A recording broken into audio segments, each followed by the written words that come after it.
Putaran pertama Liga 2 musim kompetisi 2022-2023 telah berakhir dan Sriwijaya FC dalam putaran pertama ini duduk di peringkat 3 Grup A dengan meraup poin 9 hasil 2 kali menang, 3 kali imbang dan 1 kali kalah. Hasil itu tentunya jauh dari target yang dicanangkan oleh manajemen SFC. Namun manajemen masih puas dengan perolehan hasil yang diterima. Oleh karenanya, agar poin yang diterima SFC di putaran 2 lebih baik dan lolos ke 12 besar, manajemen SFC telah menyiapkan langkah-langkah diantaranya melakukan penambahan pemain. Penambahan pemain itu disampaikan oleh Direktur Teknik SFC dilakukan di bagian bek dan tengah.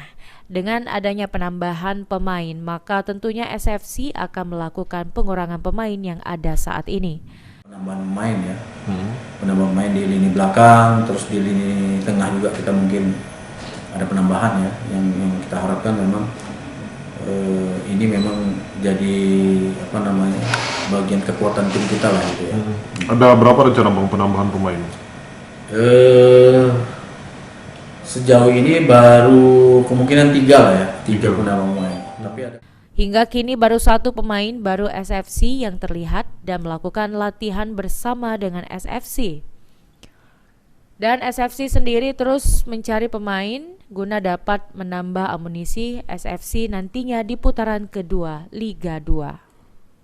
Firman Hidayat, PAL TV.